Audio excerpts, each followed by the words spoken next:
Gentleman yields back. Chair, now recognize the gentleman from Florida, Mr. Jimenez. Thank you. It's unfortunate that the mayor of Los Angeles and the governor of New York of California didn't do their job to protect their city, and that your men and women were called upon to do that. Mr.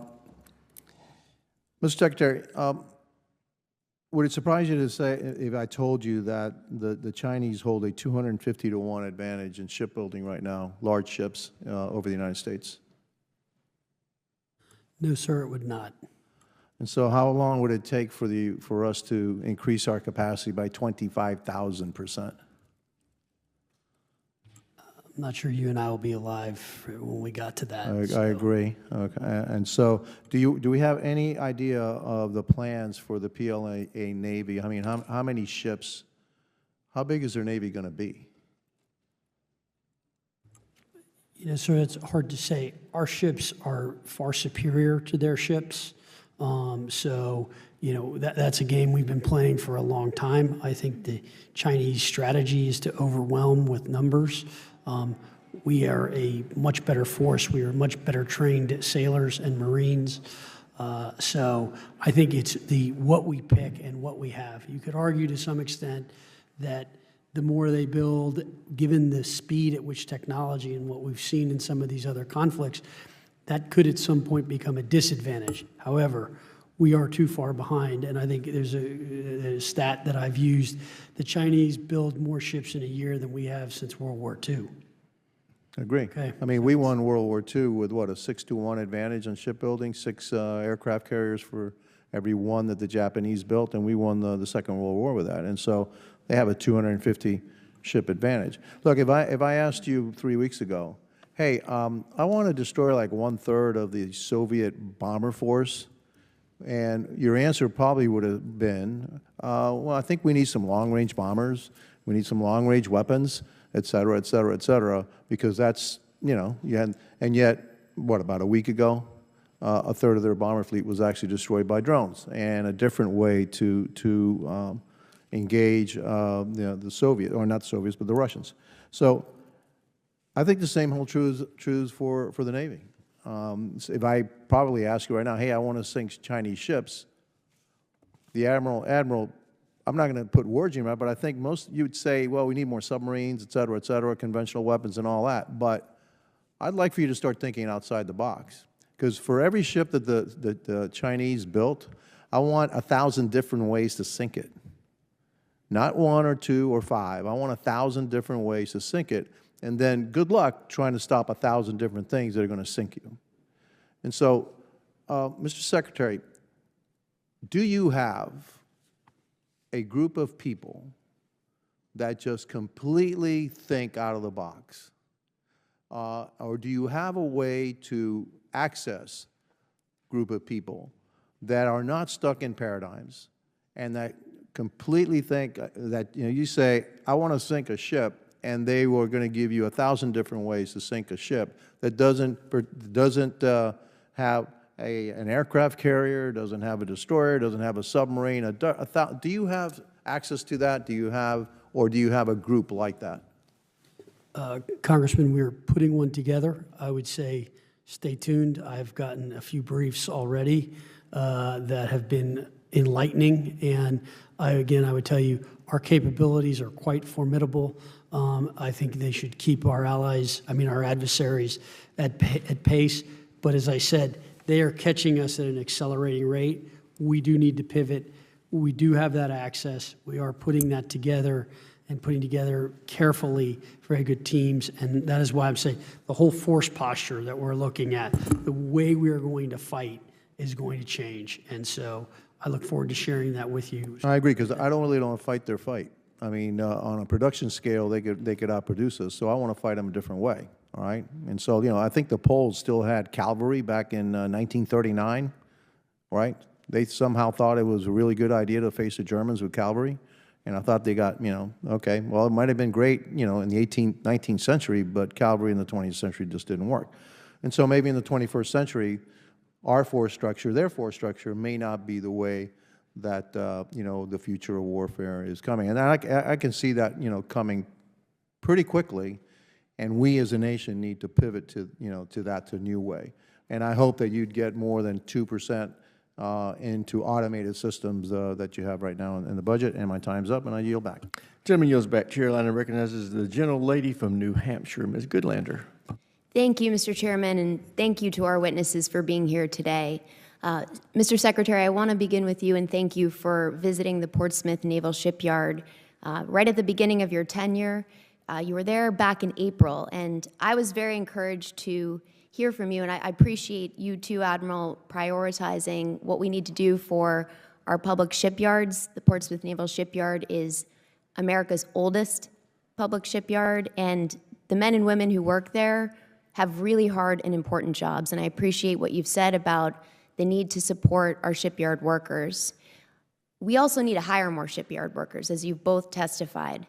And at the Portsmouth Naval Shipyard, we've got to hire 550 workers a year. I was encouraged, Mr. Secretary, that when you visited back in April, you announced that 150 personnel have received initial job offers. I wanted to ask you, as far as we know, no one has actually been hired since then. And we want to support you in clearing the way of any red tape or bureaucratic process that is preventing shipyard workers from being hired. So could you give us a status update? I'll have to take that one for the record and come back to you, Congresswoman. I don't have those numbers with me right now. Well, would very much appreciate an update on the status, and we'll submit questions that go directly to any bureaucratic hurdles that you're facing at OMB or OPM. You know, I also just want to point out what you've said about supporting our workers is really important. They're facing a real attack because of the president's executive order that seeks to really strip away fundamental rights of our unionized shipyard workers and federal employees across the board. One of my real concerns about H.R. 1, the GOP budget bill, is the elimination of the federal employee retirement system, the FERS annuity supplement, which is really so critical to helping federal employees who retire before the age of 62. It's bad policy, and it's hurting our shipyard workers and really federal workers across the board. And I want to just point that out. Mr. Secretary, I want to thank you for what you've committed to doing with respect to the audit. This is incredibly important. I will submit questions to you about what specific barriers you face in achieving a clean audit, which is so essential to public trust and to any functioning organization. And I also want to thank you for your commitment to the right to repair and for your candor in assessing the situation as it is, that this is just simply nonsense and an outrage that we can't fix our own equipment. And I look forward to hearing what steps you're concretely taking to ensure that we fix the way that we do contracts and we empower the Navy to repair its own and maintain its own equipment. General, I want to pick up on my colleague's line of questioning and ask you, and Mr. Chairman, I'd like to submit to the record an article from the Associated Press yesterday entitled "Pentagon Draws Up Rules on Possible Use of Force by Marines Deployed to LA Protests." Without objection, so ordered. Thank you. General, can you please clarify what rules, the President's executive order do not specify what rules apply to any Marines who have been deployed to Los Angeles or who will be deployed domestically in the future. What rules apply and when were those rules written? Because according to this article, quote, the Pentagon was scrambling just this week on Monday to establish rules to guide U.S. Marines who could be faced with the rare and difficult prospect of using force against citizens on American soil. And we're using the standing rules for the use of force, or SRUF. These rules emphasize de-escalation, use of non-lethal force, and the inherent right of self-defense for Marines and others. So SRUF, standing rules for the use of force. And General, you commit to providing this committee with a complete copy of the rules that are being distributed right now? Yes, ma'am. And when were those rules developed? Were they revised at all?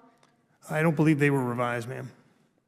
So it's always been clear from your perspective what rules apply, and it's the rules you just mentioned. Yes, ma'am. These are rules that we would use in any number of situations. Marines have training in crowd control, and they have these rules for embassy reinforcement. They have these rules for non-lethal situations, and they're trained to them. Thank you, General. And the 4 days of training, who is responsible for this training, and where is it being conducted? Ma'am, I am responsible for it, and the local commanders are responsible for it. It's being conducted at home station. Gentlelady's Before they're time's deployed. expired. Chair now recognizes the gentlelady from South Carolina, Ms. Mace. Thank you, Mr. Chairman, and thank you to our witnesses for appearing before us today. South Carolina's Low Country has a long history as a maritime hub and commercial shipping channel, and it continues to play a critical role in sustaining our Navy's mission, supporting ship repair, logistics, and a skilled maritime workforce. Beaufort County is home to Parris Island and the Marine Corps Air Station Beaufort. We're enormously proud that we make Marines. For more than a century, Parris Island has been making Marines. At MCAS Beaufort, aviators gain the skills and resilience necessary to operate in the most challenging, contested environments across the globe while maintaining a high state of readiness to deploy and support Marine Corps operations worldwide. Today, I look forward to discussing how we can build upon this strong foundation with sustained investment in infrastructure, expanded training capacities, and integration of cutting-edge technologies. The Low Country has the potential to play an even greater role in our national defense. So, General Smith, I have a few questions for you. I'll start with you this morning. The Marine Corps is undergoing one of the most significant transformations in its history as we modernize for the future of conflict. We must ensure the Corps' training continues to produce the most lethal force in the world. So, General Smith, are the key tenets of force design reshaping the Marine Corps view on the recruit training taking place at Parris Island? Yes, ma'am. Our recruit training hasn't changed. And what role will basic training play in building Marines capable of contested environment operations? Ma'am, basic training is designed to produce a basically trained Marine who will then go on to his or her specialty. So again, our basic training, even though we're doing force design, our basic training remains unchanged. It is the standard by which we train a Marine. And are we using Parris Island currently to train for advanced small unit amphibious tactics? Ma'am, we are not. Okay, are there any plans to, is this a feasible location, I guess, for this kind of training? Would it be a feasible location? Ma'am, I think it would be. It would be a matter of capacity, moving from Camp Lejeune, North Carolina, which is where most of our assets reside, and most of our infantry Marines reside. Okay, and as the Marine Corps considers manned-unmanned teaming, are there any plans to conduct any of this kind of training at MCAS Beaufort? Ma'am, there is a little bit of discussion about using unmanned systems at Beaufort. Some of our big wing drones, our MQ-9s, et cetera. So we will continue to evaluate whether it is feasible to support that at MCAS Beaufort. What would you need to be supported there? We would frankly need infrastructure. We'd need base housing. We would need the ability for our hangars to house multiple types of aircraft, et cetera. I was going to ask, do they have enough hangars there, hangar space? No, ma'am, they do Not not. yet. They do not. Okay.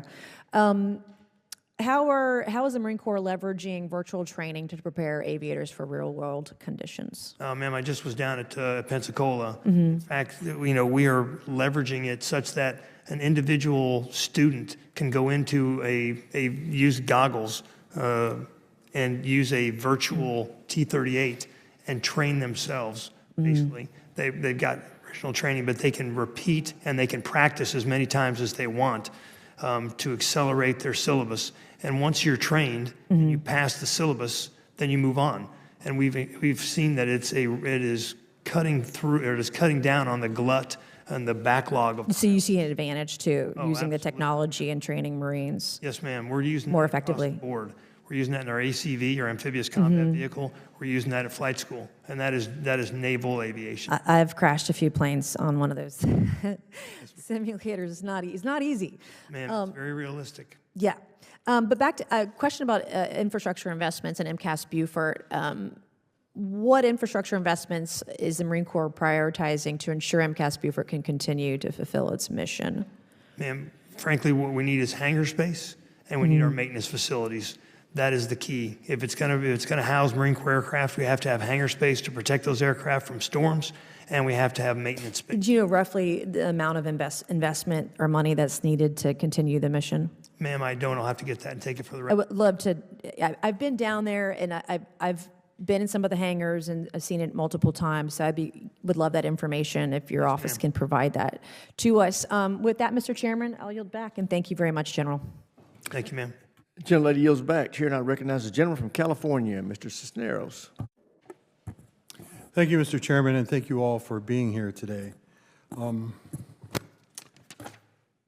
Secretary Phelan, John Paul Jones, the father of the Navy, wrote, "It is by no means enough that the officer of the Navy should be a capable mariner. He must be of that course, but also a great deal more. He should also be as well a gentleman of liberal education, refined manners, punctuous courtesy, and the nicest sense of personal honor." By liberal education, he means a sense, right? Literature, sciences, mathematics. It's even inscribed on the walls at the Naval Academy. But yet, the Navy's removed 400 books from the Naval Academy. They've stopped, groups of students that would come together to study for each other that focused on engineering and other things.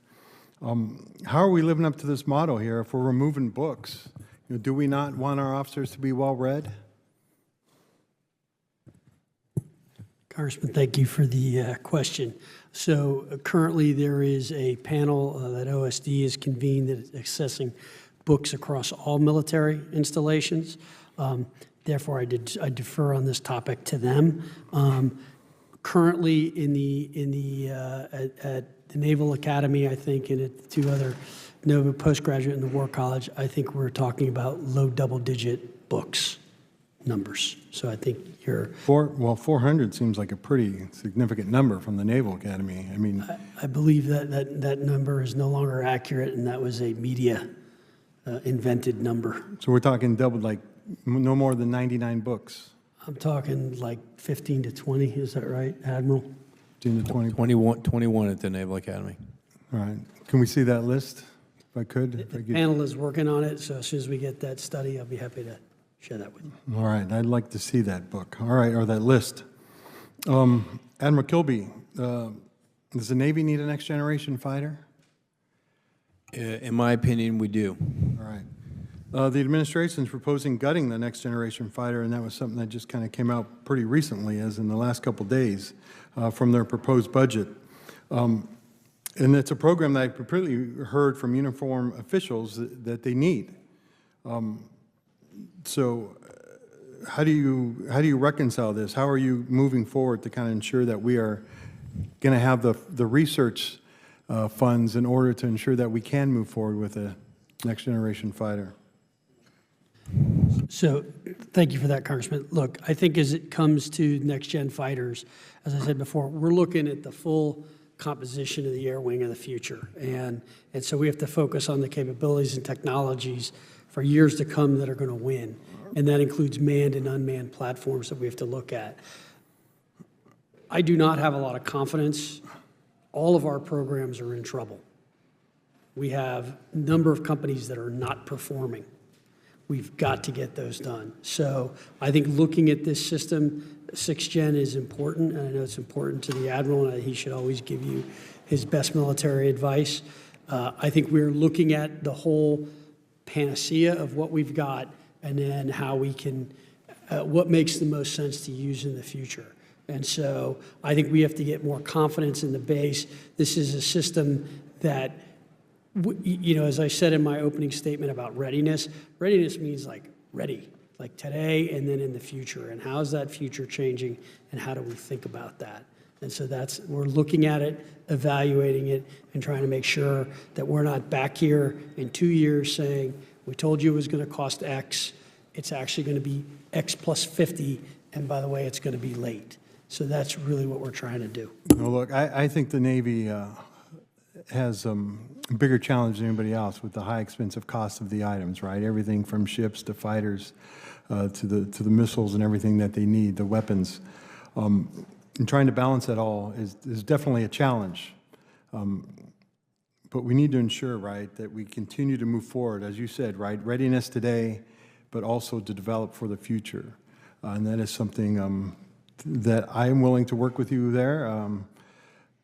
Whatever we can do to help support that mission, right? We want to ensure that we can do the fight today, but also prepare for the future. So with that, Mr. Chairman, I yield back. Gentleman yields back. Chair now recognizes the gentleman from Texas, Mr. Luttrell. Thank you, Mr. Chairman. Good afternoon, gentlemen. The Department of the Navy is currently spending tens of millions of taxpayer dollars per year to develop custom-built software on top of proprietary low-code platforms for its electronic procurement systems, or EPS. However, in 2024, Naval technical review of EPS cited delays, platform immaturity, outdated architecture, and limited functionality after a decade of the program's development. Secretary Phelan, given the administration's focus on integrating commercial solutions to achieve greater efficiency, why is the department not, or is it competing this program for a more innovative, scalable, and cost-efficient off-the-shelf solution? We're reviewing all of our IT systems and all of our systems. And we've canceled some already. So Navy HR, which had a bunch of redundancy that was not working, and we had a contractor who could not fulfill the obligation. So I don't have that specific one, Congressman. I'll come back to you on it. But all of them are being reviewed. All of those contracts are being reviewed to remove redundancies. And if they're not working, we're going to get rid of them. I can tell you, as someone who I get for me just to send a 3-sentence email from my office takes almost like a minute. That's how bad the systems are. That's just in the Pentagon. So we need to update our systems. We need to analyze all of these. That is going on, and we're working very hard on it. But I don't have an answer for you on that specific. Yes, sir. I understand. And redundancy, I mean, it's almost, you can't even say the word government without having the word redundancy built in on top of it. Are you looking at both private and government? I understand, okay, as a former military man, I know that, hey, we want to do everything ourselves, but there comes a point in time where we might need to lean into the commercial space in order to help us do that. We should get out of the IT development business. We're not good at it. General Smith, you made an extremely valid point earlier when you were talking about drone technology and how your Marines are developing their own drones, because there's no more efficient and effective killer than the ones that are being shot at, and we are amazing at what we do. And Mr. Admiral Kilby, you got Naval Special Warfare inside of you doing the exact same thing. And the issue is we have outside entities trying to come into our organization to help, and we have an inside organization trying to get permissions to do what we do best. The chairman and the ranking member are doing the SPEED Act, and that's trying to clear the muddy water. I think the point that I'm trying to make is you've heard the leadership, they're leaning on you for those ideas. Because we're on this side more or less looking in to the operators, okay?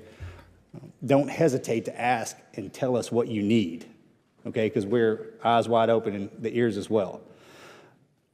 With health and wellness inside our communities, you listed off your 3 priorities, both of you did, and I don't necessarily agree with the order, because I would put my sailors up top and I would put my Marines up top, be the first words out of my mouth. And I know we're focused in on that. And General Smith, I've got a fine young Marine that works in my office, and he speaks very highly of you. And that says a lot. And he says you're focusing in on your troops, which is amazing. As we move forward, the transition period from when an active service member jumps off that bullet train into the civilian space and becomes a veteran is unforgiving. There's really nothing on the outside to catch us. Mr. McGuire, can you lean to the right just a little bit, please? Thanks so much. There's really nothing on the outside to catch us when we leave. That bullet train continues down the track, and everybody that's someone that's looking forward, front sight focus, and everybody else is tucking and rolling. Here you go. And then the VA does their absolute best to receive us. I think there's a breakdown in communication from active duty and the hot handoff to the VA. And I'm probably pretty certain that you guys are concentrating on that. But we need to concentrate a lot harder, because my number one issue as a member of Congress is to get our veteran suicide rate from over 6,000 a year down to 0, okay? But I need your help. Fair enough? Absolutely, sir. Thank you. Concur. Thank you. Mr. Chairman, I yield back. Gentleman yields back. Chair now recognizes a gentleman from California, Mr. Carbajal. Thank you, Mr. Chairman, and thank you to all the witnesses here today. General Smith, it's good to see you. As a member of the Joint Chiefs, you serve as a military advisor to the Secretary of Defense and the President. Is that correct? That is correct, sir. Were you involved in the decision to mobilize 700 Marines to the streets of Los Angeles? Mr. Secretary or Congressman, I was not involved in the decision to mobilize, but I was involved in the decision of who to mobilize. Thank you.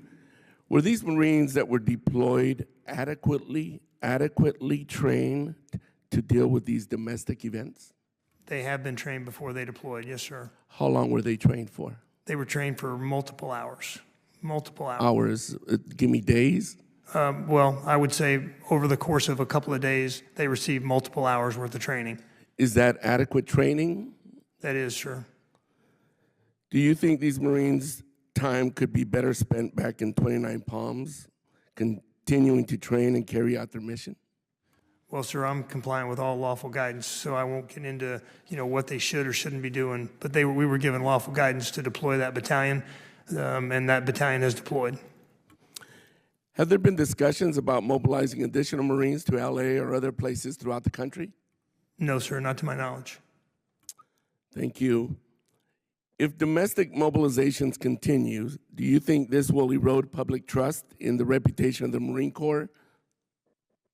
Sir, I think the Marines are going to conduct themselves with the same dignity and professionalism that they always conduct themselves with, and they will continue to bring credit to the Marine Corps regardless of the mission they're assigned. Can you elaborate as to what they can do and cannot do as Marines on domestic soil? So I can, sir. They are underneath, they're supporting NORTHCOM. Their mission, as directed by the SecDef, directed NORTHCOM to assume command in order to protect federal property and federal personnel. That is their mission, sir, protect federal property and federal personnel.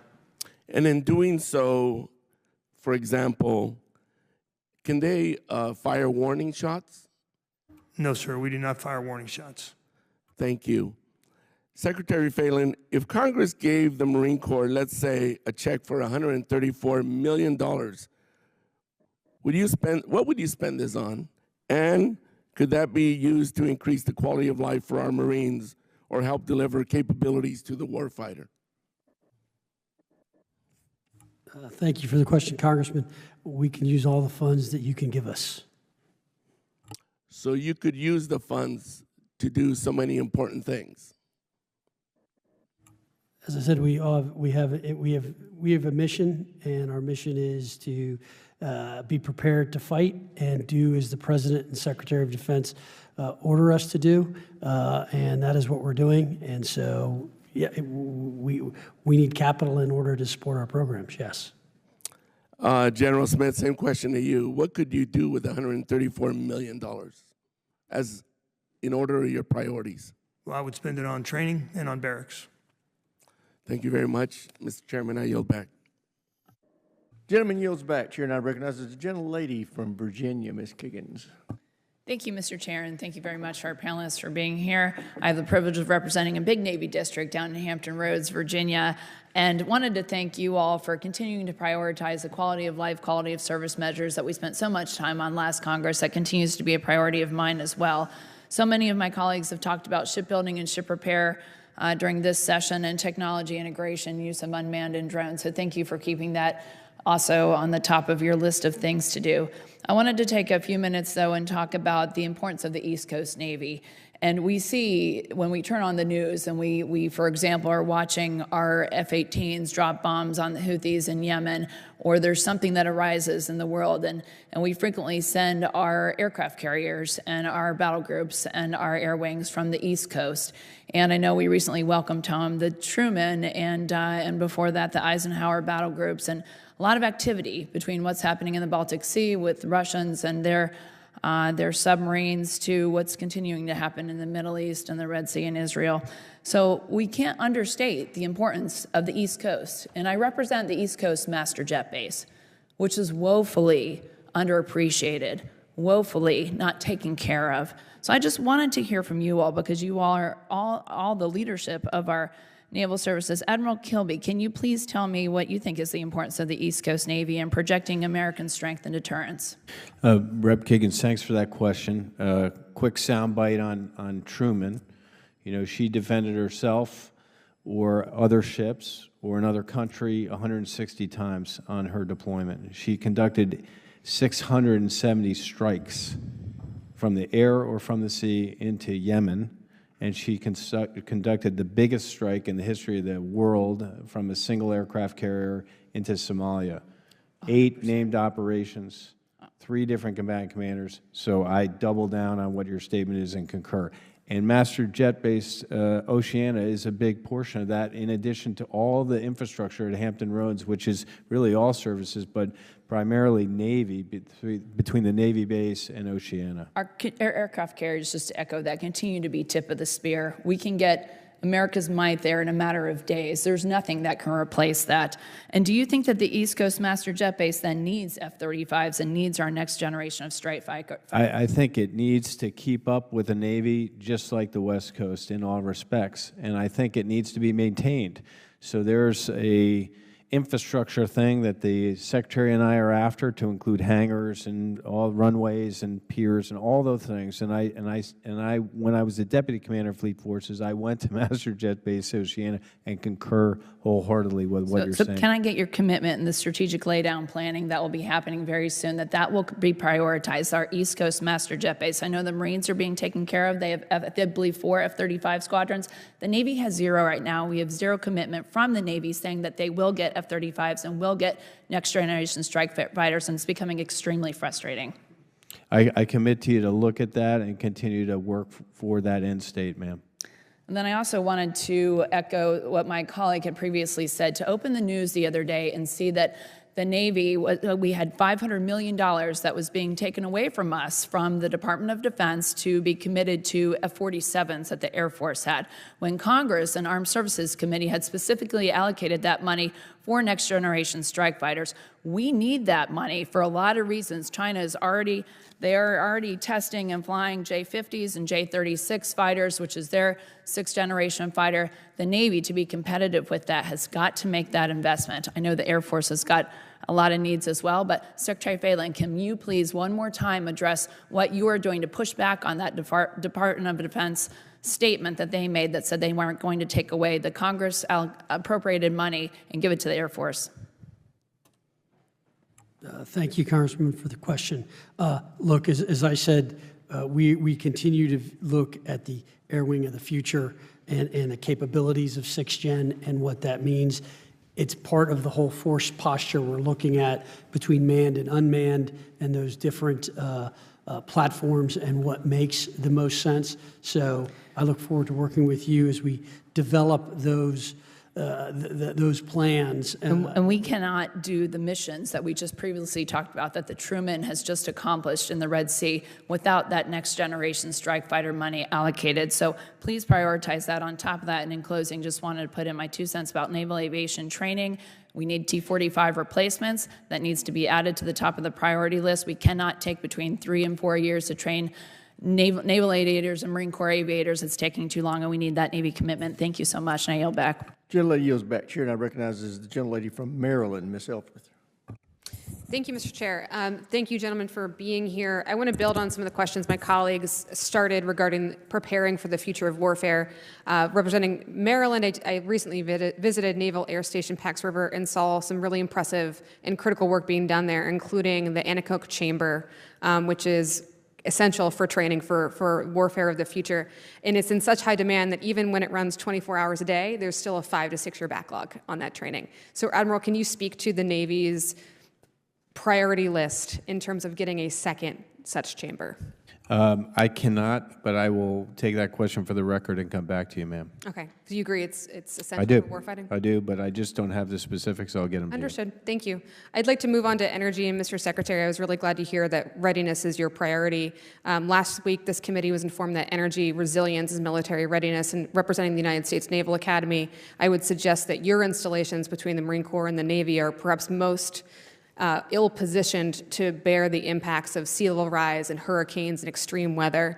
So can you speak to, you've made some great progress, particularly in microgrid programs at Marine Corps Air Station Miramar. For anybody here, how are Navy and Marine Corps applying the lessons from that base on microgrids, but also thinking about SMRs, which is a particular priority for this committee to address our energy vulnerabilities for anybody?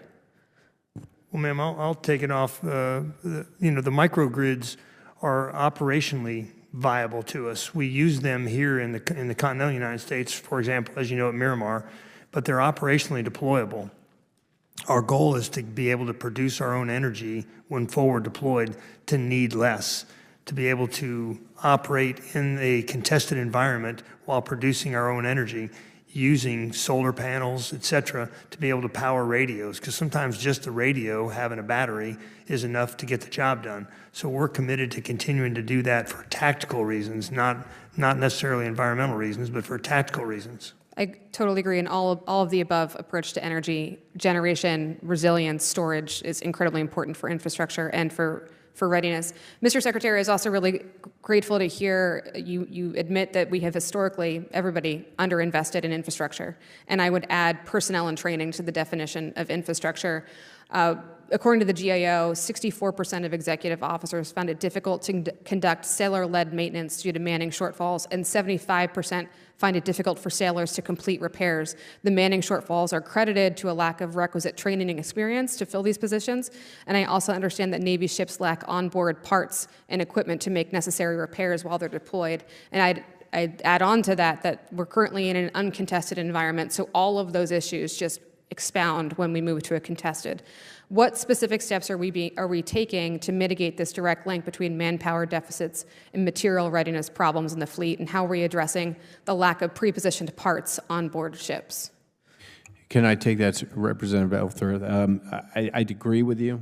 I do think there's a component that we're addressing through recruiting and training and getting sailors to ships at the apprentice level, which includes those logisticians that will handle those parts. There's also a commitment from me to fund our repair parts to where they need to be. And thirdly, I think there's an opportunity to really pressurize our jumping into this additive manufacturing space a little bit more aggressively than we have, and I'm working on that with the Chief of the Supply Corps, and have just asked each community leader to give me their top 10 degraders to see if we can't make that equal with the first choice instead of the last choice. So we have work to do here.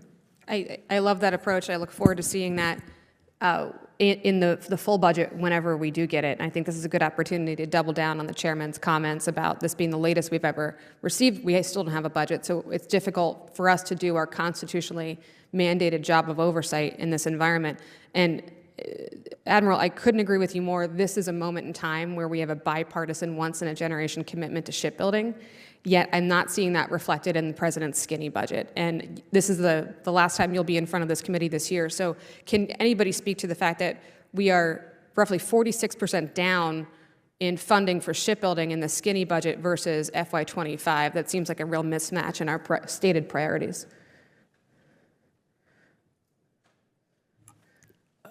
I think, look, as I said earlier, we continue to work with OSD and OMB on the budget and through the numbers, and I think that we are pushing very hard, and I believe it will show a commitment to shipbuilding and a signal to the industry that we are taking it seriously. I look forward to that full budget. Thank you.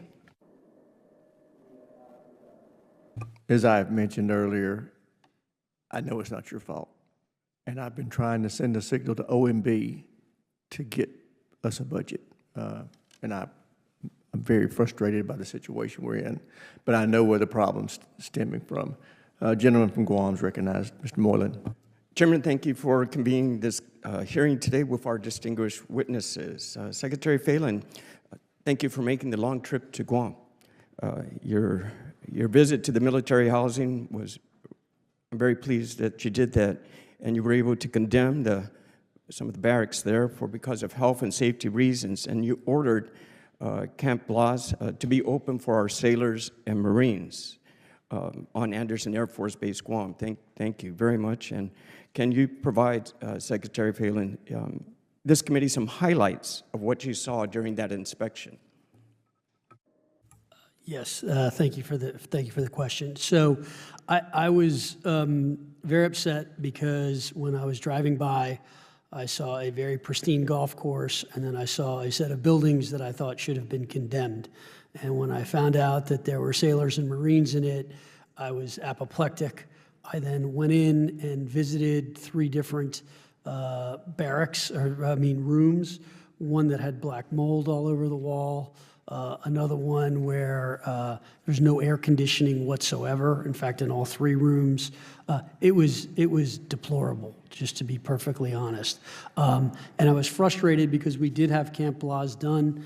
I was told that it was going to take 4 or 5 months for that to get approved. I had walked the new barracks and had been in them. The air conditionings were working, everything was working, and I basically said, they need to get into that building, and they need to get into it. You got 5 or 7 days, and if that doesn't happen, whoever's holding up that decision should go move into the barracks where those guys are staying till they're prepared to make that decision. Now, what I did see in Guam is some very also impressive things that we're doing in general there. So it is a critical station for us for a couple of different things that we do. I saw really nice brand new facilities that have been built.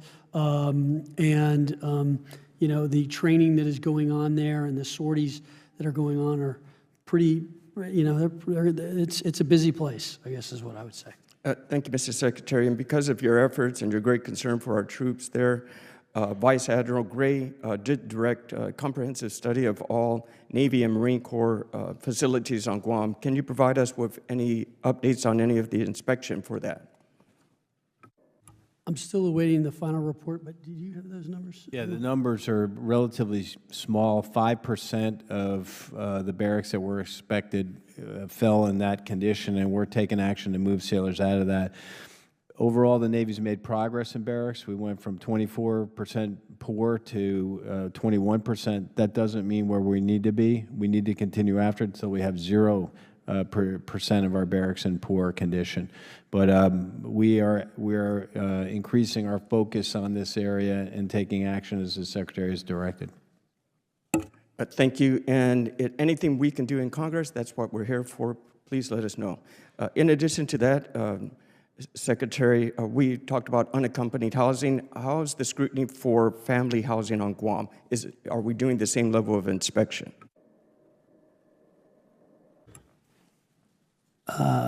I don't know the answer to that question, Congressman. I will double check it and see.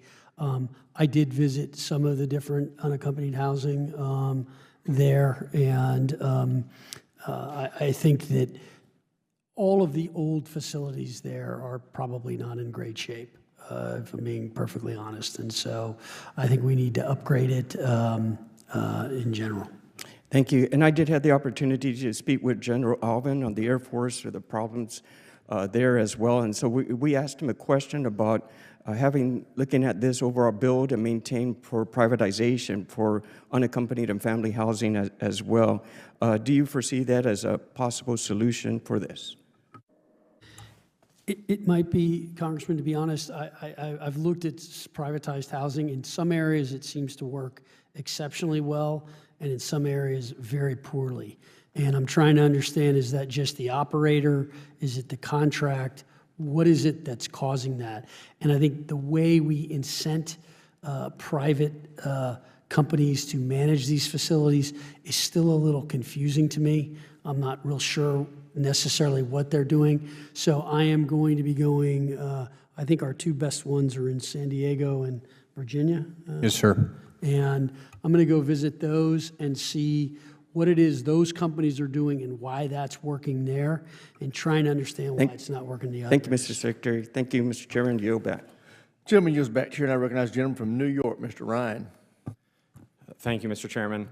And before I welcome our witnesses, I just want to commend you, Mr. Chair, and Ranking Member on the SPEED Act on the record. This is a hugely important bill, and really appreciate all the work and the bipartisan effort on that. And I'm sure, hopefully, that results in addressing a lot of things that we've been consistently, and you all have been consistently talking about fixing our acquisition system. I was gonna use my minute to talk Army, Navy, and talk some trash about my team, hopefully besting your all's team next year, but I will not do that. And the main reason I'm not gonna do it is I was really concerned about something that happened yesterday. didn't directly affect your service, but I think it's important to speak about, which is what I believe, at least in my 43 years, an increasing level of politicization of the force that I served in, that you know, both you, General and Admiral, have bravely and heroically served in for multiple decades. So I just wanted to ask you a few questions about that. I think you've both attended multiple States of the Union at this point. Is that right? I've only attended one. Thank you, Admiral. Yes, sir. I've attended a couple. And I didn't watch every minute of it, but my sense is that each of the service chiefs rightly sit there maintaining the apolitical nature of our military, a bedrock principle that I certainly learned as a young officer. Is it true that, you know, that's how you all approach that as the leaders of our military, that you're there out of, you know, in your role, but that you don't applaud any particular political statement? That is what I tried to do. General? Yes, sir. That's correct. What is the current guidance you're giving to each of your services and training, given in both parties an increased politicization of our military forces, especially for junior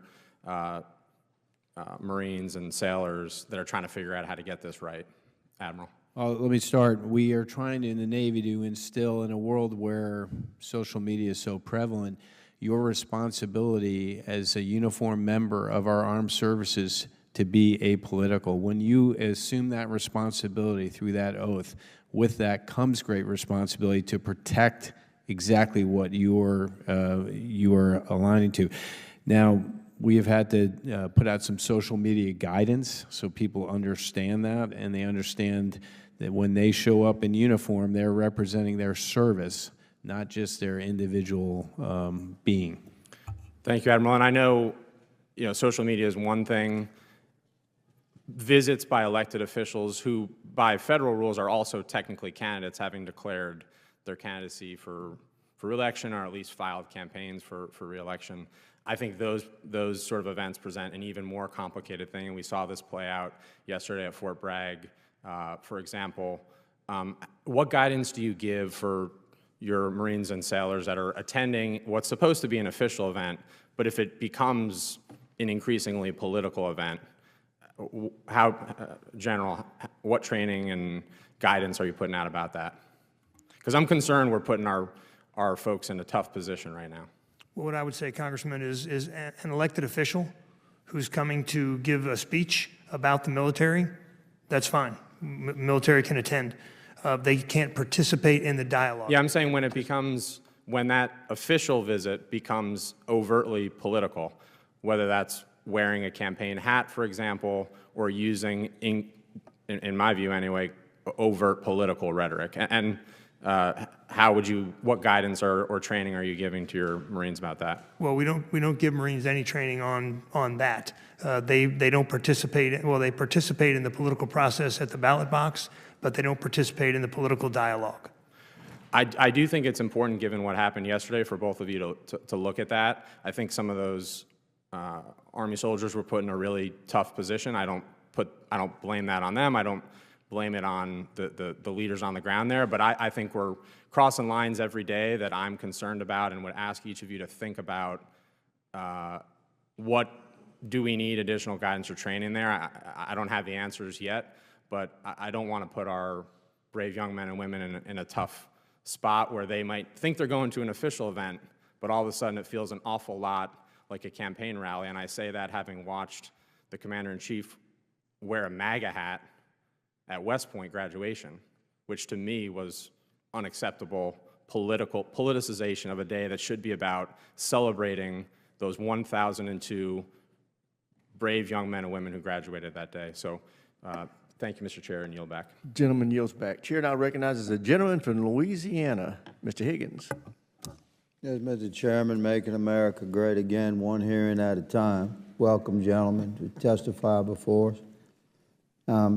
As Secretary, a point of personal privilege as a former enlisted soldier, it was uplifting to hear how you responded regarding the housing requirements and the challenges we face in Guam. And I asked to put on your radar that that my office certainly stands in support of any endeavor that you pursue to make sure our soldiers, sailors, Marines have a decent place to lay their head as much as possible.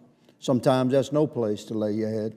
You know, speaking as a soldier, you're glad to find a decent tree somewhere, but when you house on base, it should be a place of restoration of the body and the soul. So thank you for your endeavor there. I ask you to consider the YRBM as a very effective method that we can use for forward deployment and a completely appropriate berthing for our war fighters. Regarding NAVC, Mr. Secretary, this is my 9th year serving we the people in this bizarre realm of Washington, D.C. And I've learned a lot about shipbuilding. You know, I was a police officer prior to Congress, so I didn't know anything about shipbuilding, really. But it's been a very steep learning curve, and I've been hard at it. And what I have learned is that there's some issues with NAVC. Let me just leave it at that. And I encourage you to address it aggressively. Many of the shipbuilders that I serve seem to have constant challenges with communications and design change and delays and contractual disputes. It's unnecessary difficulties, and I'm uplifted to hear that you plan to address that. Regarding platform support vessels, Mr. Secretary, I have a question for you there. The Navy faces significant logistics challenges in the Indo-Pacific region, and the Fleet Readiness Office has identified the need for and approved the use of at least a dozen or so at-sea resupply ships to enable refueling, rearming, and resupply of naval assets, both afloat and on shore, in contested environments and theaters of engagement via ship-to-ship operations and ship-to-port operations. So I understand that the Navy's Fleet Readiness Office has identified commercially available platform supply vessels, or PSVs, as a potential solution here. Will you speak to that versus the time and expense of building vessels as brand new? Admiral and Secretary General. Yeah, I'll start. We are focused on 1 January 2027. I think there's an opportunity to use some vessels that exist today, not just for resupply and supply, but also for other things, counter C5ISRT and others, as we transition to this hybrid fleet. So I think it's an and answer. I don't think it's an or answer, and I look forward to working with you, sir. Yes, sir. Excellent. My dad was a Navy guy, so I learned to speak the language. By the way, Admiral, I can follow you. General? Sure, I think anytime we can use a commercially available vessel that's already extant, we should. It may not suit all of our needs, but if it meets 80% of our needs, then we got to call that good enough and move on. So I'm a big fan of using things that are extant now because it reduces the time burden, and time is the one thing in combat that you can't buy back. Well, roger that. Mr. Secretary? As I said, all options are on the table, and that's one we have to definitely consider. I mean, it's, as I said, there's the short term and long term, and we've got to, that is a big problem, and as the Navy likes to call the Indo-Pacific, we've got the tyranny of distance, so we need ships, and if that's the right answer, that's what we're going to do. So we've covered, thank you, Mr. Secretary, we've covered like 2 essential topics here as it relates to readiness and deployment and shipbuilding. That's the YRBM as a solution for berthing and platform support vessels reconfiguration to serve our purposes. As we look at the budget, I look forward to discussing that. Thank you, Mr. Chairman. I yield. Gentleman yields back. Chair now recognizes the gentleman from Illinois, Mr. Sorensen. Thank you to our chairman and our ranking member. Good afternoon now to our witnesses, Secretary Phelan, Admiral Kilby, and General Smith.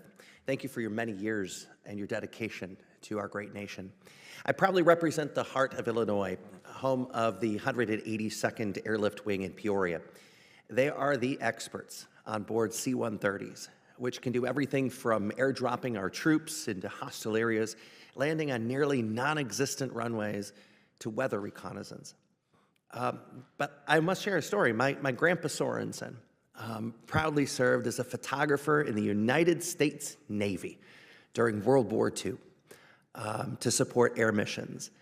There are 9 framed photographs framed on the wall above my desk on Capitol Hill.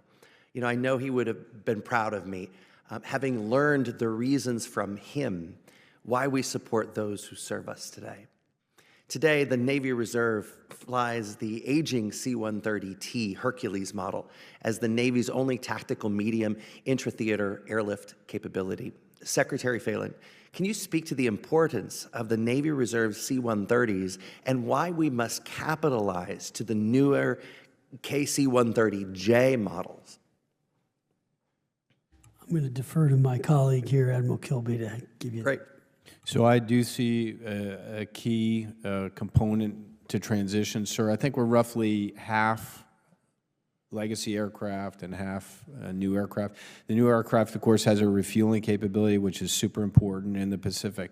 So we are constrained in what we can put in our budget based on what we think the composite program is. But we are, and Vice Admiral Nancy LaCour is a strong advocate as her force flies that aircraft and how we put that together in our program. Great, I appreciate that, Admiral. I also wanted to take a moment to talk about a veteran who served on a submarine as a diving officer during the Korean War. From 1951 to 1955, this courageous American served our country in the Navy, just like my grandpa did. But unlike my grandpa, this veteran was forced to resign from the Navy, receiving an other than honorable, rather than be court-martialed because of his homosexuality. Harvey Milk, like every veteran who served our nation, deserves our thanks. To Secretary Phelan, can you specifically explain to me and this committee why this administration no longer believes in honoring Mr. Harvey Milk's service to his nation? Thank you for the question, Congressman. Look, Secretary Hegseth is committed to ensuring that the names attached to all DoD installations and assets are reflective of the Commander-in-Chief's priorities, our nation's histories, and the warrior ethos. Does he not prioritize all veterans, sir? Potential renaming decisions will be announced once an internal review is completed. So nothing's been decided. He's asked for that review, and then we will. Would you be able to express to him that it is important that we honor all veterans of their service? I believe he does honor all veterans. Thank you. As the only elected LGBTQ person on this committee, and the first ever from my home state, I speak for my neighbors and all Americans when I say that Navy veteran Harvey Milk was a warrior in Korea. Before becoming an elected leader, his service and his life ended with an assassin's bullet. I walk in the footsteps of leaders before me. He stood up for the same people who are being targeted, persecuted, and vilified by this administration today. My grandpa taught me to stand up for every veteran and thank them every time I see them, thank them for their service. But picking and choosing who deserves that thanks, it's not just wrong, it is un-American. Thank you to our witnesses for being here today. I appreciate your service to our nation, and I yield back. Gentleman yields back. Chair now recognizes the gentleman from Georgia, Dr. McCormick. Thank you, Mr. Chair, and thank you, gentlemen, for being here today. Good to see you all here well and healthy. First of all, this is as near and dear to me as anything we've ever discussed in these hearings. My first deployment in 1994 on the 15th Marine Expeditionary Unit was on the USS Tripoli, affectionately named USS Crippley. Been hit by a mine that cost probably about $1,000, which caused about $3.5 million of damage. Gave it a permanent list. It went dead in the water 3 times on float in temperatures that were well over 100 degrees with probably humidity about 90% because we could see about 2 miles just because of how dense the humidity was. That was our living conditions, where we had our gym, which was about the size of about 20 by 20 feet, right between where we stored the garbage, the morgue, and started the FAVs, right out the tail section where they also did the smoking on the FB, so you can imagine the conditions. We've improved since then. But what's interesting about that is we do our new ship mods, much to your point, Mr. Secretary. We improved these ships, but we haven't really improved our projection of power. Matter of fact, we're very short on that because we don't have the ships. This was a ship that was created in 1966. And by the way, all 3 of the ships that I was on in the amphibious fleets that I was deployed on Marine Expedition have all been scuttled or scrapped now, so that makes me feel very old. But when we look forward and we see the shortcoming, when I came in, we were projecting a 600-ship Navy with the Reagan era. Now we're just trying to literally have enough to deploy to where we're supposed to go.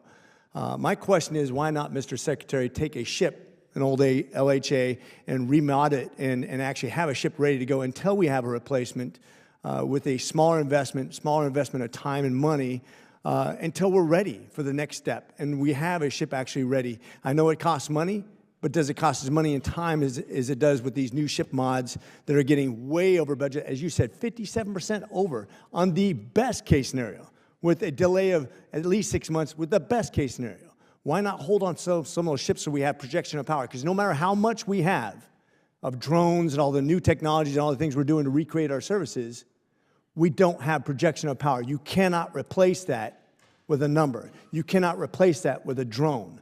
Why not do something in the short term to put that patch on there when we have a real significant challenge over in the Chinese seas and other areas where we need to project power right now?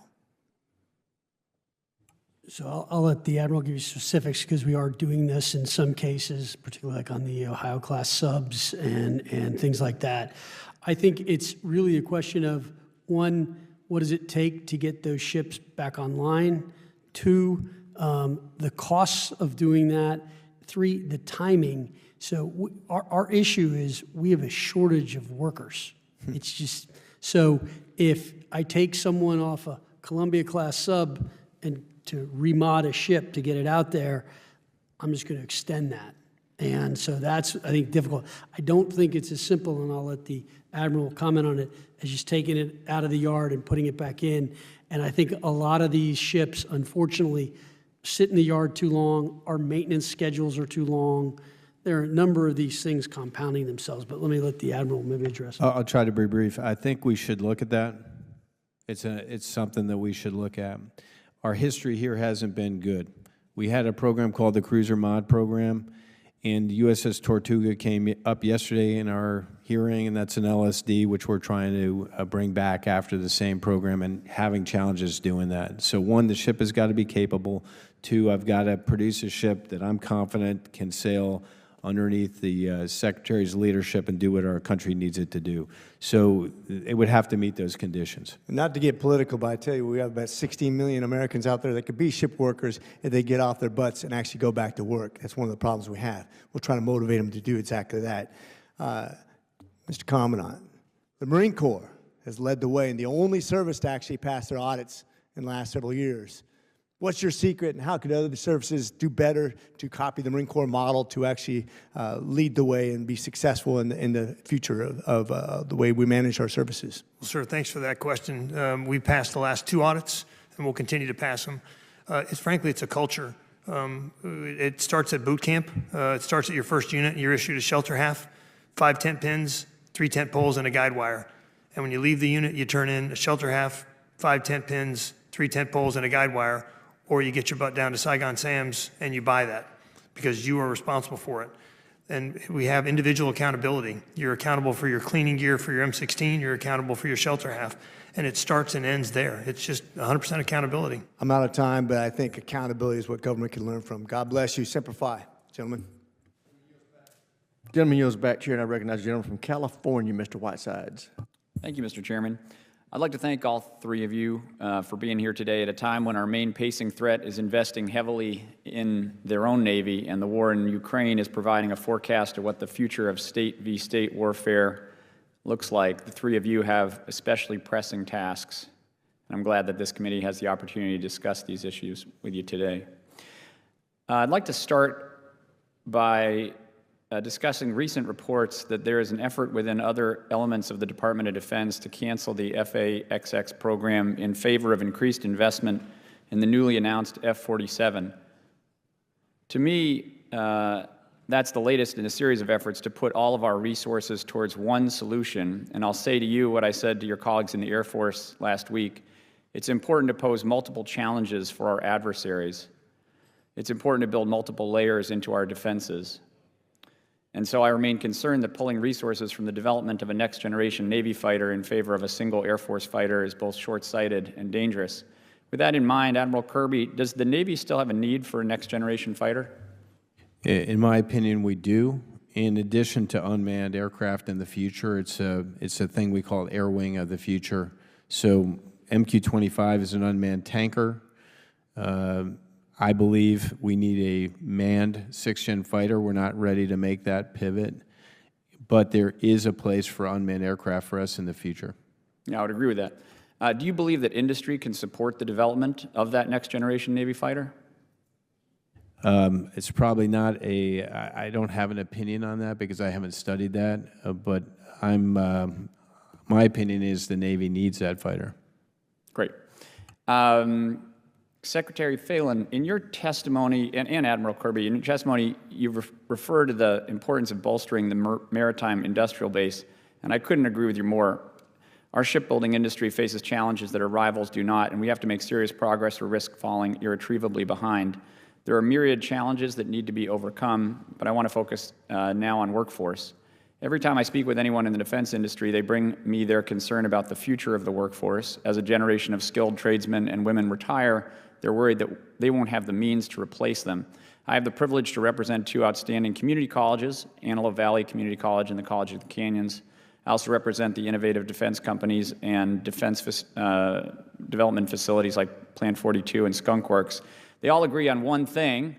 If these schools could graduate double the number of STEM or skilled trades graduates, our defense industrial base would employ them faster and would use them. So with that in mind, Secretary Phelan, can you describe the steps that the Department of Navy is taking not only to bolster its recruitment and retention efforts for service members, but particularly to support the educational institutions who are training the skilled tradesmen and women our defense industrial base relies on?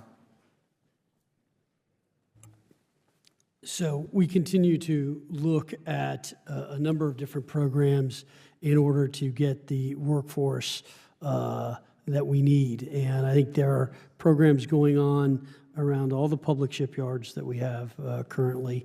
And we continue, obviously, to support the educational institutions of the Navy.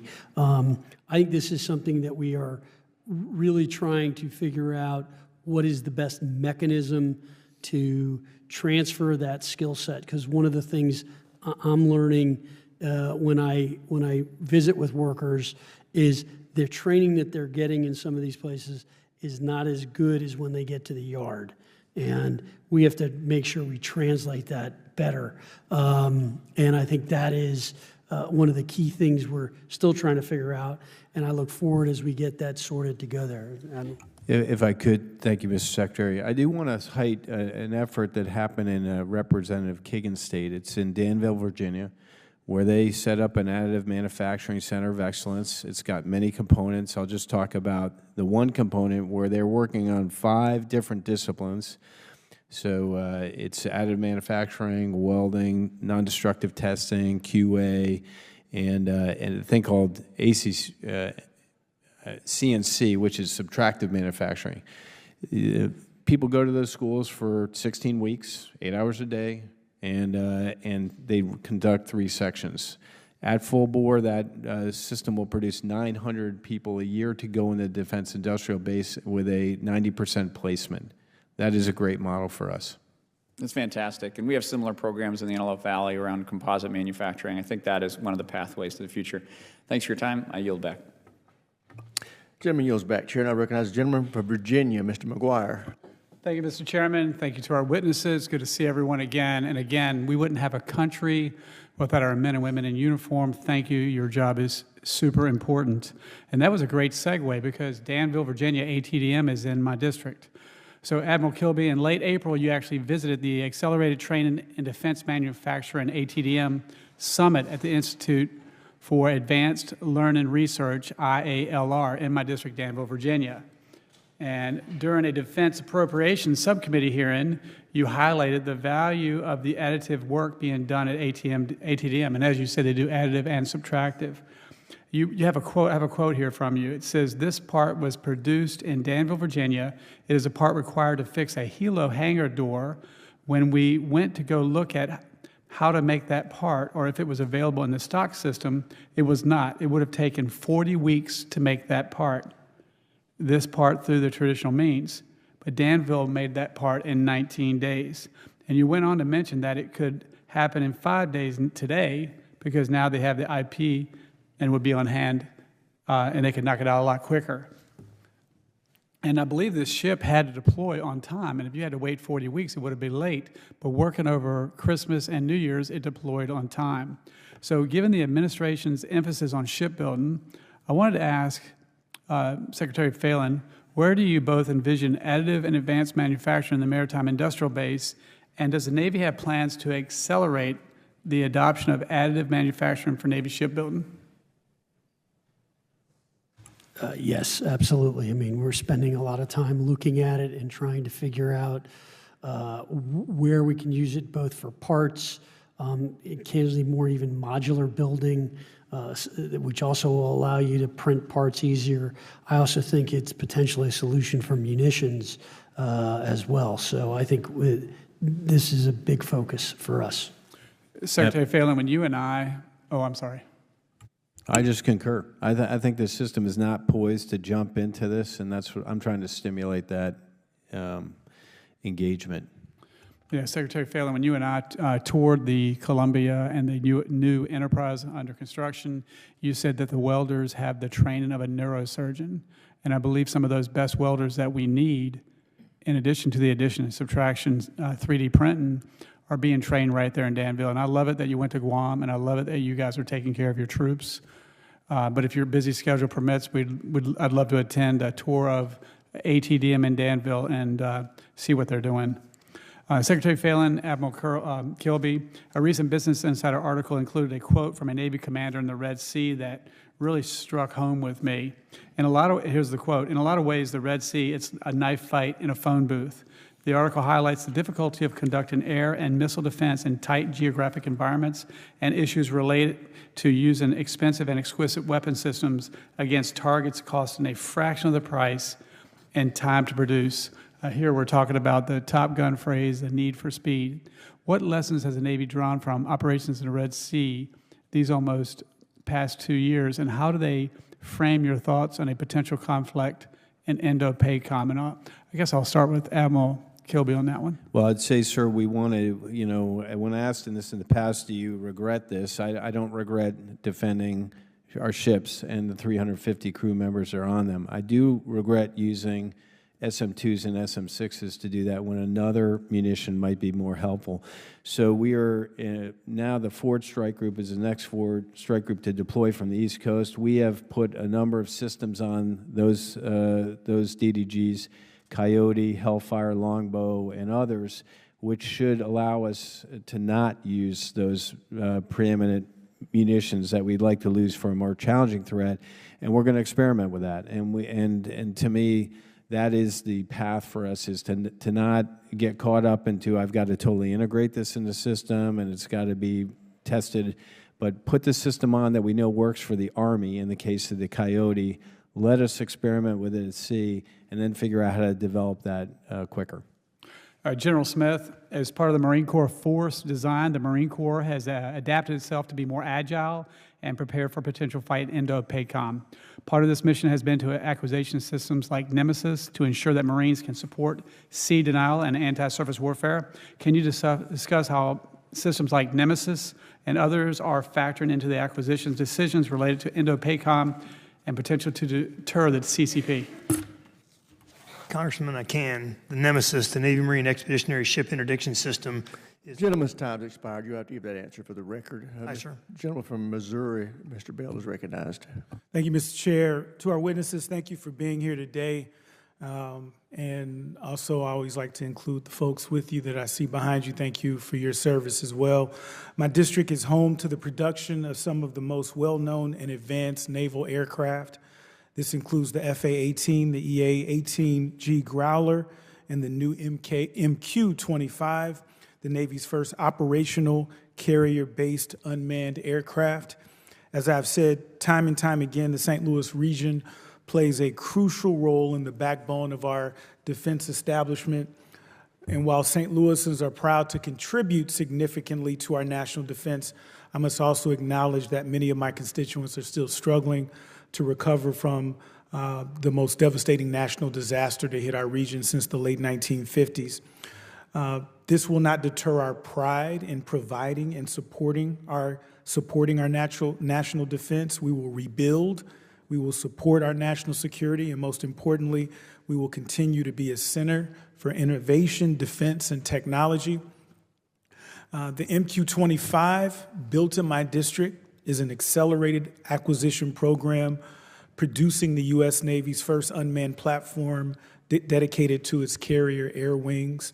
The MQ-25 is slated for initial operational capability in 2026, and among many critical programs it will be used for, it will participate in refueling missions extending the strike radius of FA-18 Super Hornets and F-35Cs to beyond 1,000 nautical miles. It will also provide enhanced reconnaissance. Secretary Phelan and Admiral Kilby, would you agree that the MQ-25 is a critical capability for the future of the carrier, air wing, and overall naval operations? I agree. Short and sweet, I'm good with that. Agree. Given the current plan to procure 3 MQ-25s, wouldn't adding a 4th aircraft in FY26 further enhance naval readiness and operational flexibility, particularly in preparation for potential contingencies in the Indo-Pacific region? Yeah, it will. We want to get that aircraft out there as soon as possible. We want to integrate it with the air wing. That is, not only does it do all the missions you described, but it also has a secondary benefit in that it trains our apparatus to do unmanned and manned flight ops at the same time. So there's a thing there that we have to really get through, and I believe that'll be almost a dam breaker. Once we figure that out, we'll be able to introduce capability much faster, whether it's sensing, reconnaissance, or potentially even lethality from a munitions perspective. But MQ-25 is the key for us. Secretary, anything? Did you associate yourself with those remarks, or agree, disagree? Okay, thank you.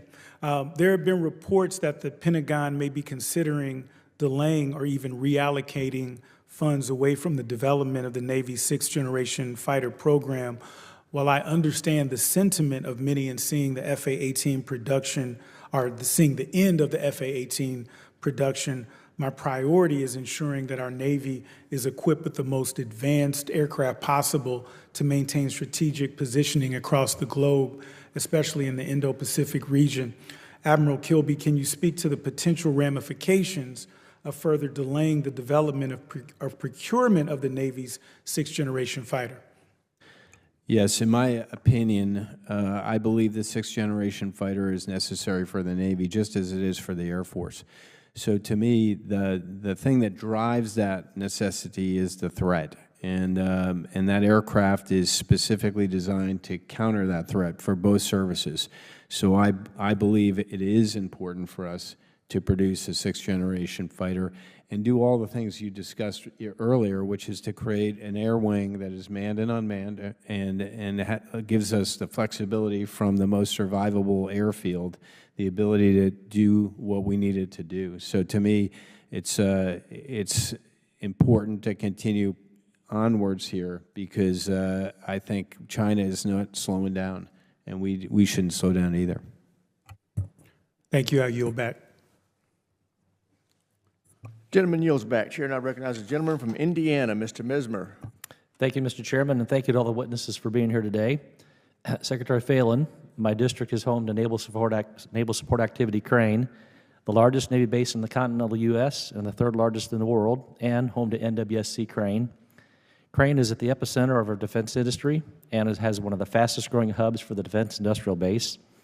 But before I get to my questions, I'd like to extend an invitation to you and Admiral Kilby to come to Indiana's 8th District and see Crane and the great work my constituents are doing. Love to do that and look forward to it. Outstanding. Thank you, sir. Okay, absolutely. Secretary Phelan, both the executive order on restoring maritime dominance and the SHIPS Act aim to revitalize shipbuilding industry, not in just coastal shipyards, but deep into America's interior places, like the Midwest along the Ohio River and the Great Lakes that have an abundant industrial potential. Can you describe how you plan to implement the President's EO and comment on how the Navy will use our nation's interior states who have a huge industrial manufacturing capability, such as Indiana, to bolster our shipbuilding industry? Thanks for the question, Congressman. Look, we're still going through the EO and ways that we can apply that. That EO is more focused on commercial right now, and so we're trying to figure out the military angle from that. And as I said earlier today, incorporating military design in our commercial shipbuilding, I think, is something we really need to look at and try to implement. And I am hoping that there are elements of that act that I think are very applicable. And so, in particular, if we open new shipyards, we can use aspects of that act to help probably incentivize military shipbuilding. Excellent. I'm familiar with the Maritime Industrial Base Office and the good work they're doing. I'd encourage that office to visit the cities and towns in Middle America as much as possible. Is there anything else that the Navy is doing that might not be well known toward expanding our shipbuilding into the interior parts of the U.S.?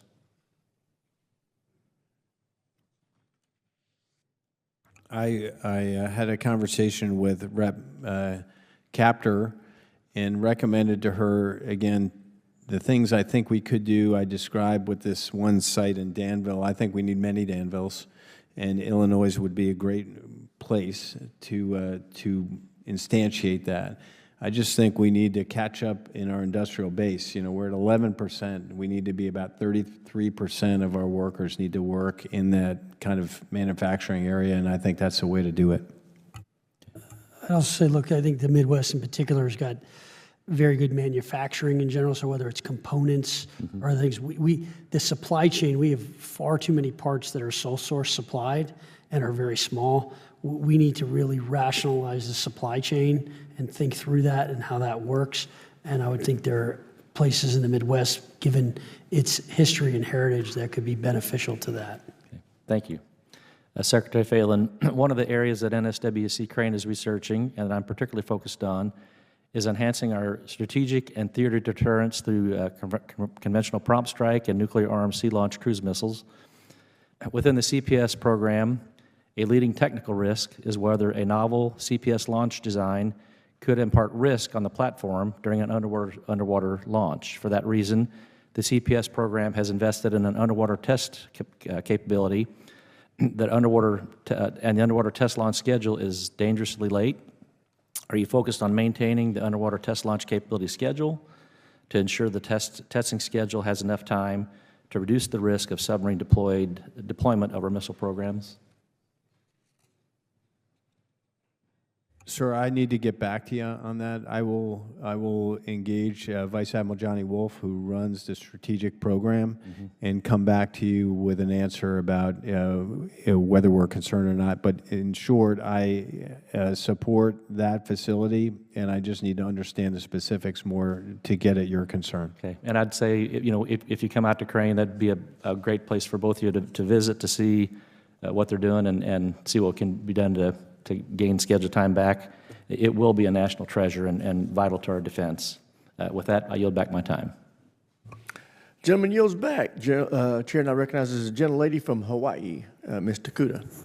Thank you, Mr. Chair. Given reports that 21,000 DoD civilians have already taken the deferred resignation program, and with broader plans to cut up to 60,000 civilian positions, or about 8% of the workforce, there's a deep concern in Hawaii that these top-down reductions will compromise the Navy's ability to follow through on the Red Hill cleanup and closure. Mr. Secretary, you know how deeply personal the Red Hill disaster is to absolutely everyone who lives in Hawaii. Can you commit here today that there will be no reductions in the civilian or Navy personnel directly supporting Red Hill remediation and closure efforts? Thank you for the question, Congresswoman.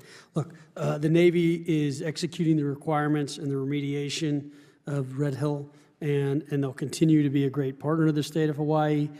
We are moving quickly, trying to get everything remediated as fast as possible and efficiently. And to my knowledge, there is none of the workforce changes are impacting our ability to do Red Hill. Admiral, did you want to add? I just say we get weekly reports from Admiral Kaler, the Pac Fleet Commander, and I've seen no concerns there, but I'm committed, just as the Secretary is, to live up to our commitments to address the issues at Red Hill. Thank you. Mr. Secretary, to be clear, the Navy's not a partner in this. This was the fault of the Navy, and it is our responsibility to make good, to clean up on what will be a generational response to a hazard that has impacted the very water our service members and their families and our people drink. And so this is very personal. I know you're catching up and getting up to speed on a lot of issues, but Red Hill is one you should be intimately familiar with in terms of the impact it has had on the service branch and impacted, quite frankly, every single service branch. So the more that we can hear, because people are concerned, I've had them come to town halls saying that there were concerns that civilians working on Red Hill testing and remediation were going to be, riffed. They need to hear from you folks that there is, in fact, not just the $1 billion commitment we have already made, but there is a commitment on behalf of the force that we are going to make sure we stay the course in terms of closure, remediation, testing, all the things that are required as a result of this tragedy. And as you know, it impacts every aspect of defense presence in the islands. We are talking about the lease renegotiations coming up in 2029, and it doesn't matter which service branch you are. People think Red Hill when any service branch comes up and talks about being on the land. And so just to be able to have that firm commitment for our people is something that is absolutely necessary now and going forward. Moving on, though, Mr. Secretary, at the Shangri-La Dialogues, Secretary Hegseth said the U.S. plans to leverage allies' world-class ship repair capabilities to enhance our Navy's operational effectiveness and save taxpayer dollars. And you've echoed similar sentiments, speaking highly of your visits to shipyards in both Japan and South Korea. How do you envision our allies' role in supporting U.S. naval shipbuilding and repair in the years ahead? And how do you plan to ensure that these partnerships are supportive but are not supplanting efforts to actively build up our own domestic industrial base and capacity, workforce, and long-term self-sufficiency? Thank you for the question, Congresswoman.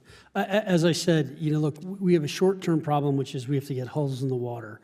The longer-term problem is we need a maritime industrial base. We need shipbuilders. We need that capability in this country.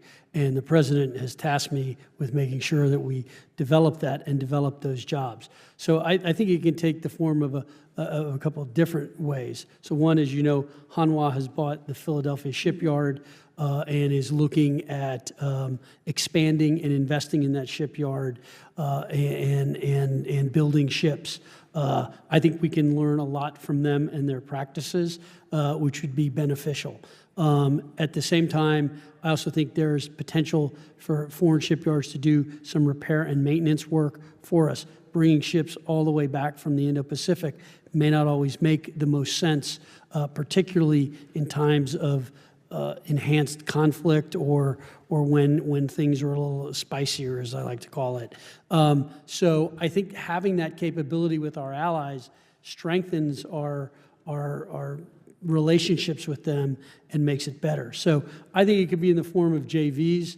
I think it can be the form of them investing here. I think it can be the form of us investing over there as well. But we will need to build that capability out. Thank you. I know I'm out of time, but please let us make sure we balance it so that we are also investing in our domestic capacity, the civilian workforce we have in all of our shipyards to both repair and build as well here locally at home. Thank you, Mr. Chair. I yield back.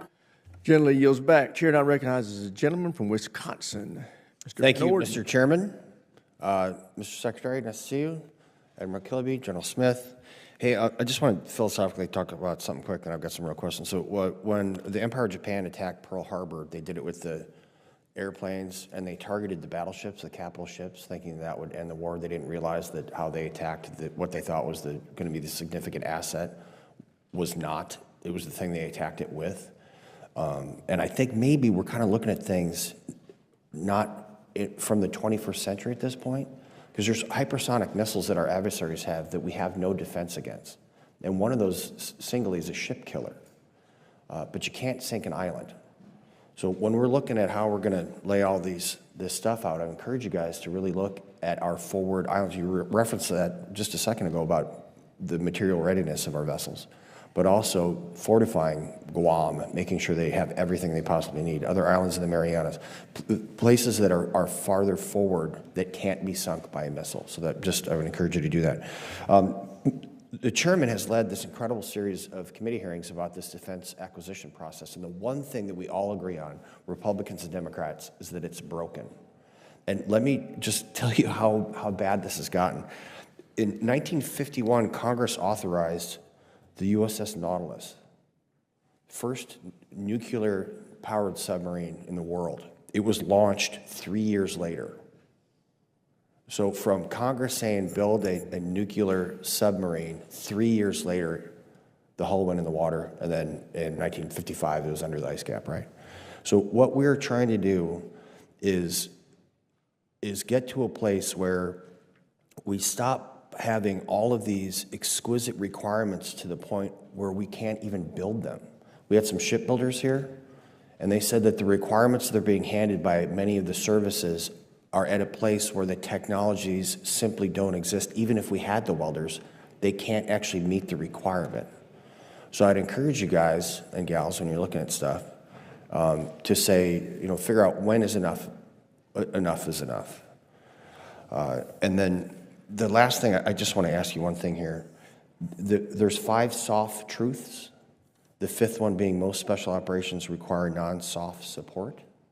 And when you guys are having these discussions, and I fully agree with making you guys a more lithe service, nimble and responsive, I just don't want you to forget my soft brothers when we're talking about removing platforms, because, SEALs don't fly refuelers, and we don't drive ships. And honest to God, Admiral, that's a great thing. We don't drive them because we'd wind up in the rocks and the liquor cabinet would probably be empty.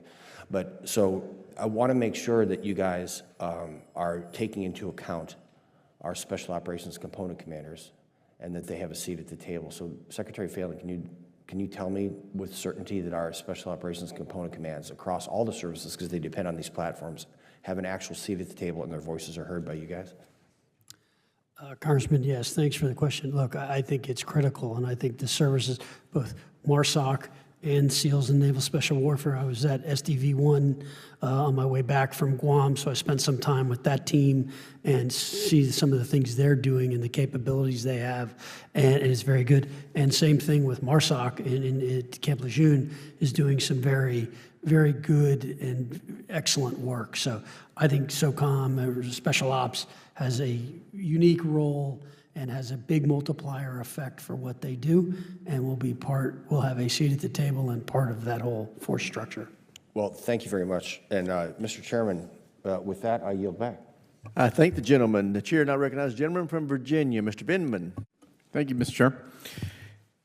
Secretary Phelan, Admiral Kilby, General Smith, thank you for testifying today.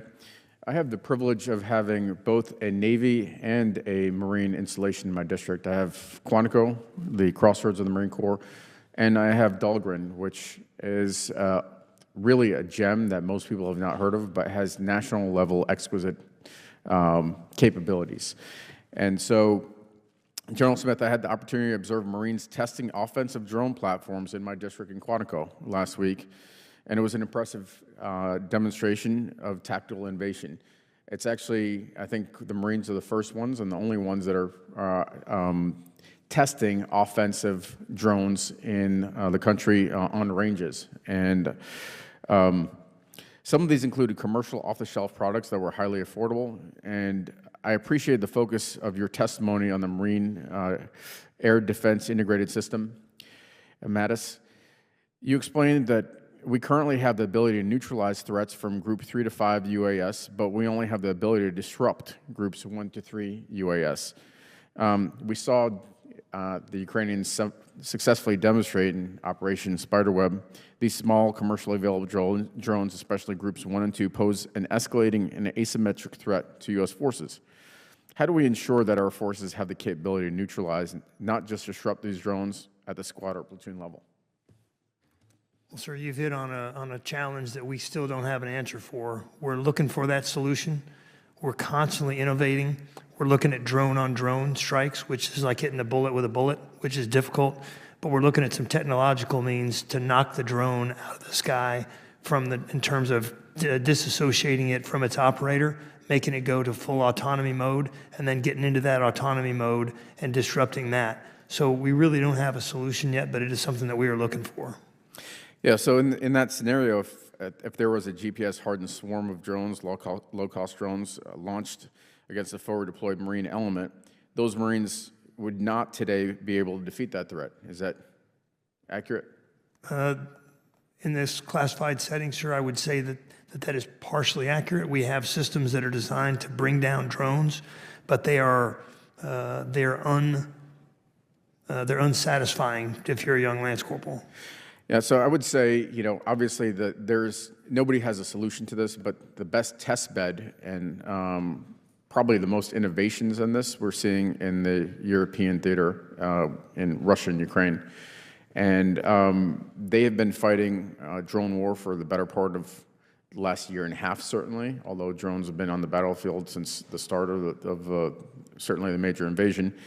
And I'm concerned from both an offensive and defensive perspective. I mean, our installations are frankly not protected right now, and there are some things that Congress can do to help in that regard. I think 130I regulations and other things, I would love to see how we can help, how Congress can help, how we can break the logjam in this context. And I truly believe what we're seeing right now is sort of a revolution in warfare, certainly in land warfare, as profound as the introduction of a machine gun in World War I or aircraft carrier in World War II. And I think the Marine Corps needs to have dedicated doctrine and military specialists. And I saw what was a great potential example with the marksmanship team out there at Quantico, that they put together a team that had a CW5 EOD expert and others, and they just started doing things, and they had the proper level of approval, and that's where we need to be. We need to move fast and literally break things in this context, otherwise we'll fall behind. Admiral Kilby, again, Dahlgren is in my district, and I think that the Navy needs a similar doctrine. I mean, we've seen some of this in the Ukraine context, in the Black Sea. What do we need to do? How do we invest in this these unmanned systems in the naval context? Thanks for the question. I agree with you about Dahlgren. I was stationed there for 18 months. There is a unique group of individuals there and an expertise that's maybe not known by others. I think we just need to experiment. And our area of non-traditional sea denial is an area where we're investing in unmanned air, surface, and undersea vessels to bring an effect to bear. And I just think we need to continue there, sir. I recognize I'm short on time. Thank you. I yield back. Gentleman yields back. Thank you very much for your service to our nation, for your attendance here. It's been very helpful. Our Defense Department faces some enormous fiscal challenges and structural challenges. none are greater than what's on your shoulders with our nuclear submarines and our shipbuilding challenges. So just know that we want to be a partner with you. So as soon as you can come up with a path forward, please share it with us so we can try to help you move down that path in a successful way. And with that, this hearing is adjourned.